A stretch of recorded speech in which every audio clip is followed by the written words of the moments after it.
Hello humans, Bracy here. So tonight I wanted to talk about, tonight because I'm filming this at night, I wanted to talk about making predictions.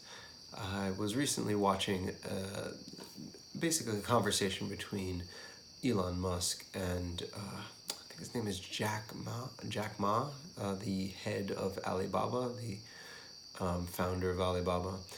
They were kind of in this conference talk in which they were receiving questions in which they would both kind of say their piece about, and they didn't really agree on much, except for something interesting that I'll get to at the end. But uh, they were essentially talking about education. The conversation of education came up, and the head of Alibaba had his own thing to say about education and what we should be focusing on. And actually, there are elements of it that I fully agreed with. That now it's time, we're hitting this age where we need to start understanding ourselves a lot more. And he also talked about how AI is going to really assist us in this ability to see ourselves. Unfortunately, I think the reliance on the AI to see ourselves is also going to come at the cost of losing control over ourself, to be able to gain the perspective on ourselves and equally all of us. It's going to empower whatever has that perspective to have control over us, which is, something that he didn't really get into. But when it came to education, Elon had talked about we should focus on things that help us make better predictions. So, education that allows us to make a prediction, whatever it may be, in whatever field, in whatever area, but make a prediction about something, see the outcome of that prediction, and then go back and refine that prediction to make a better, clearer prediction.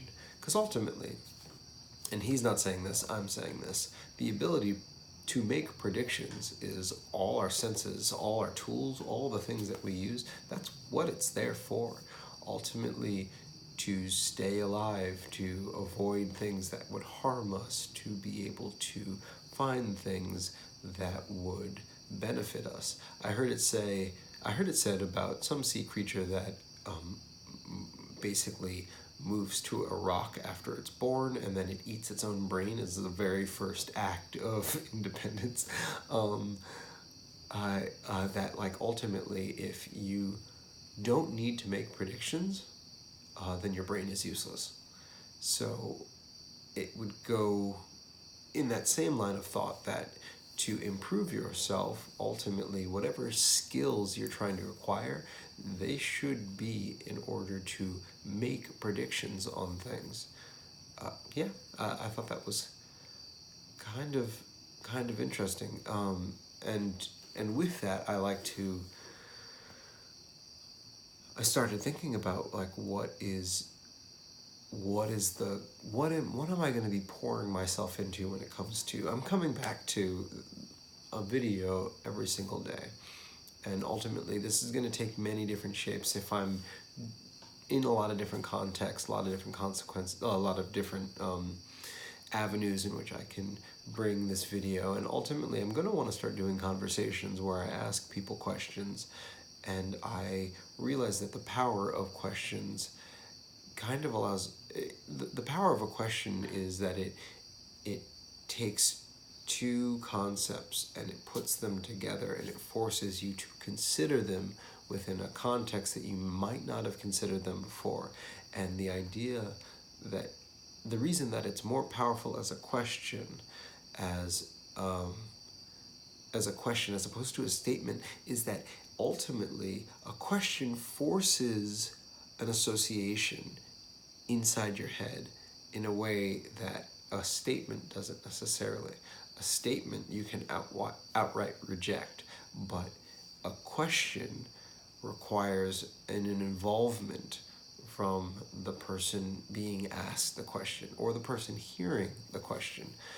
So, yeah, I was thinking that ultimately I might end up doing interviews where I have a series of a few questions.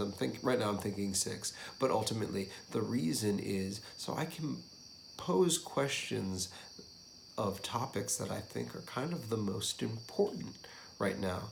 And with those questions, it can help generate a conversation that starts getting people to think about how to predict what we're going towards, how, like, that we should be predicting what we're going towards, because all signs point to big events in our near future, and we're on large quite unconscious about these events.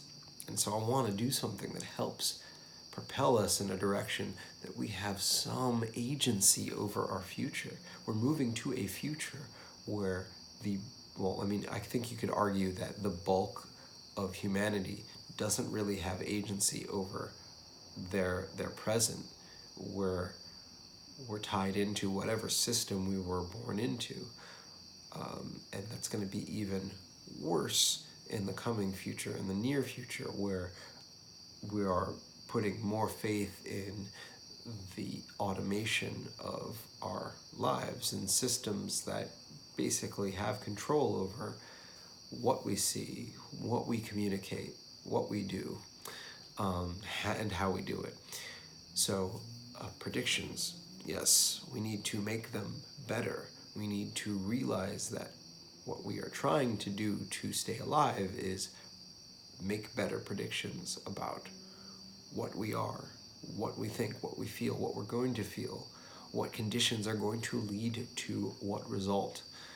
And ultimately, one thing that, going back to that talk between what I believe his name is Ma and Musk,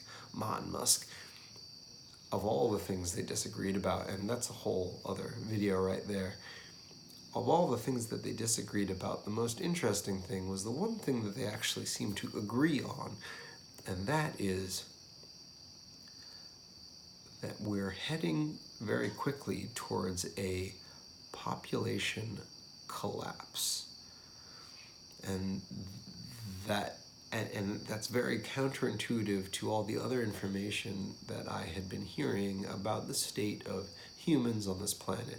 Like, yes, I've heard that there was a slowdown in birthing rates, but nothing suggested to the level of that this is one of the biggest crises that we're facing, is that humans are not creating babies fast enough to maintain a certain population that will allow us to basically handle the things that we have going on here. And this is something that, and I say handle, I mean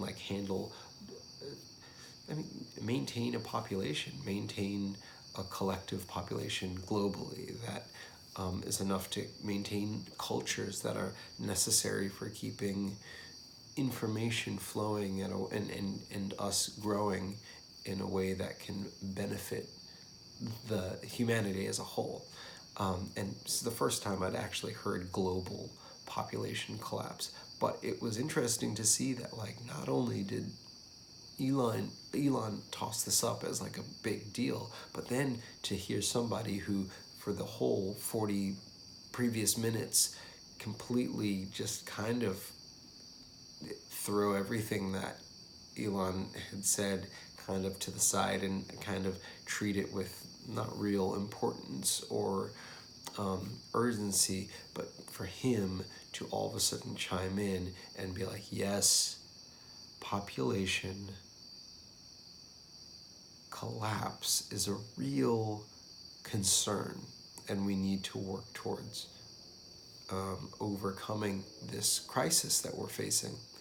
And again, this comes down to prediction, understanding the importance of why we make predictions, and understanding the conditions that lead to certain things that we can predict. Unfortunately, when you talk about predictions with people, some people like to throw all predictions in the exact same category as like it's all psychological, mystical, woo-woo stuff, and no one knows. But that's not true. There are things that you can make predictions about that have a certain level of probability.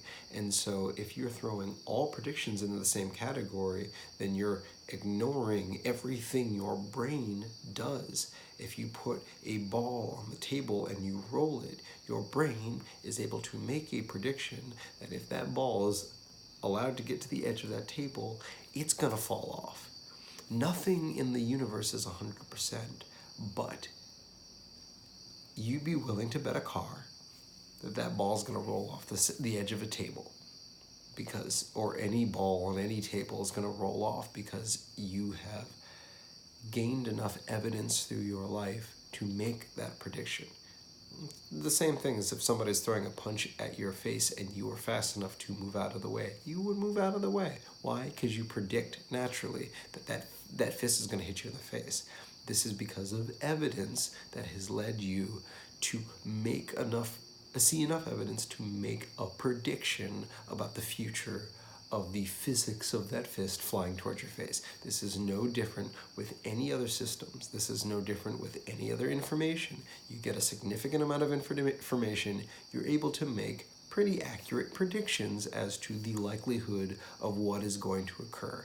The issue is that this is what our brains are for, and this is not what we seem to be heralding as a very important skill collectively. We don't seem to really be able to embrace the importance of this globally, to predict what are the outcomes of just letting corporations do whatever they want, or politicians make money in ways that ultimately don't benefit the people they're representing. Or like, there's so many things that we aren't taking these predictive skills that some would call critical thinking skills. We don't bring them into the center of our culture, when making predictions is the center of us. We just need to separate it from the mystical. So that's what I got for today. Thanks for watching. Stay conscious.